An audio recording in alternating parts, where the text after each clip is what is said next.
Good God. Let's hear it for America's pussy grabber in chief, President-elect Donald Trump. Yes, fantastic.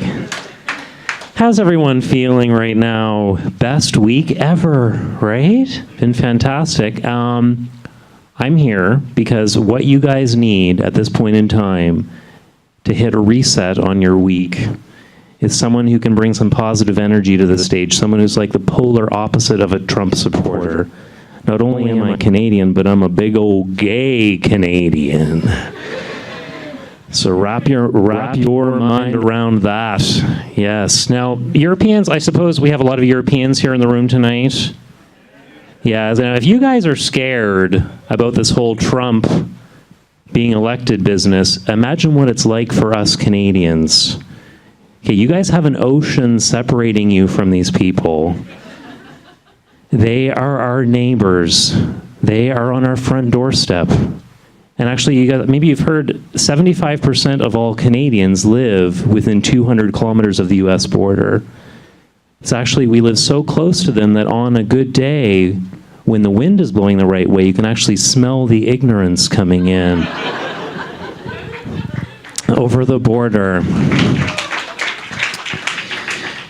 God bless America, indeed. No, but it's really shaking us up in Canada. We've had to completely reevaluate our politics. Our Prime Minister Justin Trudeau, maybe you've heard of him. Exactly the world's sexiest Prime Minister. He's had to take a break from his normal daily priorities, such as having his photo taken with baby pandas. And now we're trying to figure out what the hell we're going to do with all these Americans who want to come live in Canada. But the issue is, the Americans who want to come and go north of the border, they're not necessarily the creme de la creme. Okay, like we've had some very notable characters so far who've said they want to live in Toronto. I don't know what reason for it, like in particular, but for example, Snoop Dogg.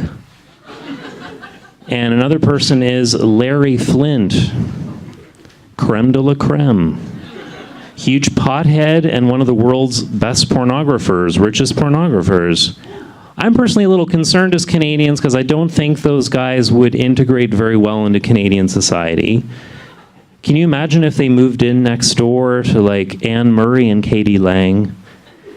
Or Nickelback? I mean, that's just not, all hell's gonna break loose. All hell's gonna break loose. So what we've actually done, I'm here tonight to announce that the Canadian government is launching a new initiative, and what we're going to do is we're going to spend millions of dollars on Canadian memorabilia that we're going to give to Americans so they can continue doing what they've been doing for decades, pretending to be Canadian.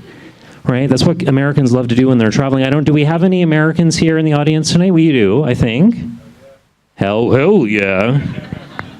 Sounds like a Trump voter to me, but that's okay. Let's see here. I got some goodies. Goodies for you. Where's our proud American here? Back. Okay, you're making me work for this one. Here I come. Let me see what I got here. Got a few little treats here in my bag. I'm gonna say for you, sir, I have this butter dish with a maple leaf motif. That's for you. Any other Americans up here hiding tonight? Okay, well, this is something very special. This is a commemorative Avril Lavigne gift box. Okay. Yes. You're going to pass for a Canadian immediately with that, don't worry. And any other Americans over here? Or does anyone have an American friend you're feeling bad for and you need to give them a gift? You do. This is an instructional DVD, The Erotic Game of Lacrosse.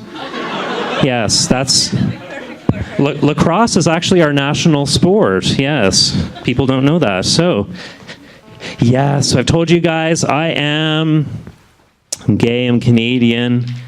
I usually live in Berlin, but for a few months I'm here in the Frankfurt region because I started a new job at the airport. And I'm living in the very glamorous district of Rüsselsheim. Living La Vida Loca in Rüsselsheim. Watch out, Berghain, Rüsselsheim is It's going to be the place to be.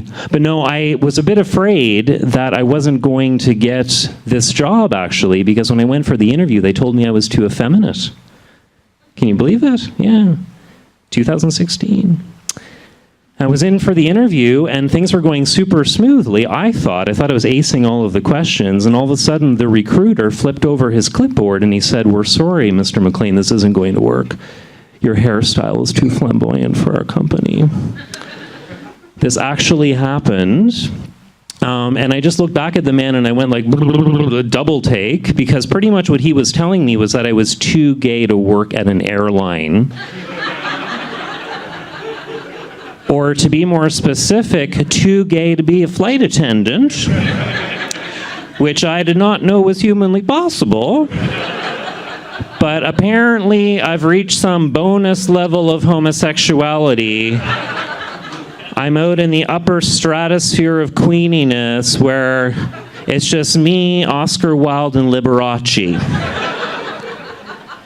And that's my story. Yeah, but anyhow, I got the job, I got the visa, and I'm super happy. But the guy who did the interview, he's actually like, "Well, would you actually consider changing your hairstyle just to get a visa?" And I was like, "Buddy, if you knew what I've considered doing in Germany to be able to get a residence permit, I considered making homemade porn with my 65-year-old female German instructor so that I could go to the foreigner's office and convince them that she and I were in a long-term monogamous relationship.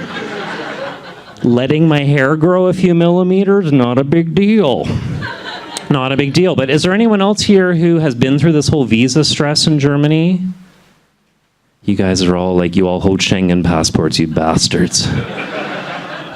No, I'm going to give you a little tip, though. If you do have to go through this foolishness anytime soon, there's one thing you can do. You go into that meeting at the foreigner's office wearing, head to toe, Jack Wolfskin. Yeah, because you have to show when you go in for your appointment that you understand the soul of the German people. And what I actually like to do is I throw in a little accessory. I throw in those walking sticks that German tourists love.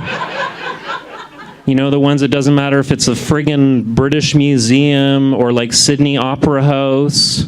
Because if you want to channel the spirit of a German, or specifically a German tourist, you just need to look like at any moment you could be asked to take part in an expedition to Mount Everest.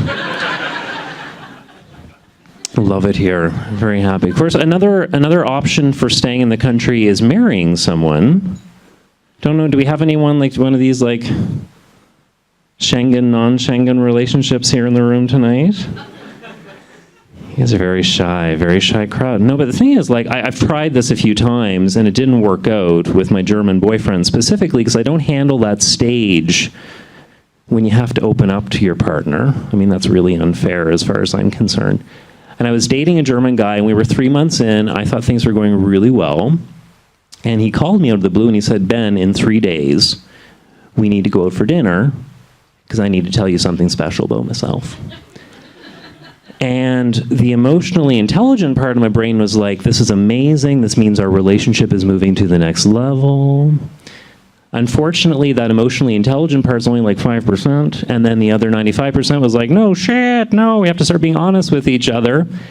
And he didn't make things easier because he built up the suspense to this big date in the same way Apple does when they're going to release a new iPhone. So 3 days before the dinner date, I got a really strange voicemail, and it was, "In 72 hours, I will reveal a fact about myself that is so scandalous, it will change your perception of me forever." Okie doke, right? And then the same sort of thing happened the night before we were going to meet up. WhatsApp message, really strange, hashtag that he invented. It just said, hashtag, "I'm not who you think I am." Followed by a bomb emoji.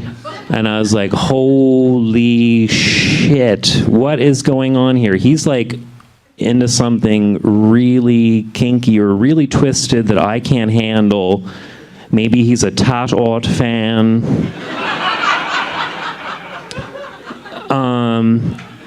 And I'm telling you, ladies and gentlemen, it was much worse. Like, I could not have prepared myself mentally for what he was going to tell me. What he said, candlelit dinner, imagine the scene. He reaches his arm across the table.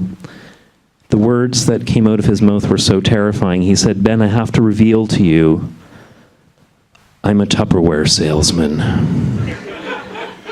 So you guys, like for Germans, it's Tupperware. They're those little plastic bowls and boxes. Yeah, I don't know about you, but like when I'm 3 months into a relationship, that's when I start to get itchy feet. And it's especially difficult to remain monogamous if you wake up in the middle of the night, look over at your partner, and know that he gets off on demonstrating resealable containers. So tragically, that relationship did not last, and I didn't get the visa. Exactly, because I don't want you to leave here depressed, because there's good news. If you ever do date a Tupperware salesman or a Tupperware lady, and the relationship comes to a tragic end, you are still going to be left with an amazing assortment of kitchen accessories. Every time I pull the string on my salad spinner, I shed a tear and I think of him. Indeed, indeed. No, but I actually have to say, I don't want you guys to think that I have like an inactive sex life, because that's not true. Just to be very clear about things. And I've actually made it my personal resolution for the rest of the year after the election results in the US last week rather, to be as gay as possible all the time. And my secret weapon to do that is I'm on long-term antibiotics. Let me explain. What happened was I went to the doctor because I had an eye infection, and he put me on these drugs. You know how there's always that warning on German TV about medication? They're always like, so is he going to... I am the only bastard who actually does that. I'm the only anal retentive person on earth who actually does read all the information that comes with the medication. And when I did, it was like a bonanza, because I found out the medication is also effective against chlamydia, syphilis, and gonorrhea. So not only do I feel like I'm giving this body, this temple, a little bit of a fall clean out in time for the Advent season, but now, when I go on dates, it's like I'm surrounded by a Teflon force field. I don't know if anyone here remembers Super Mario Brothers, that game, and you would get the star man, the star thing. She's like, yeah. And it would make it so you could run through fire and get eaten by monsters and all kinds of things. And that music would come on in the background. You do everything at 10 times the normal speed, like dun dun dun dun dun dun dun dun dun dun dun dun dun dun dun. That's how I feel right now, only sexually. I'm an invincible whore, and I'm loving every minute of it. Yes. Take that, Donald Trump and alt-right. Exactly. That's my payback here. Folks, you have been a lovely crowd tonight. I wish you all the best, and hope to see you around soon. My name is Ben MacLean. Have a great evening.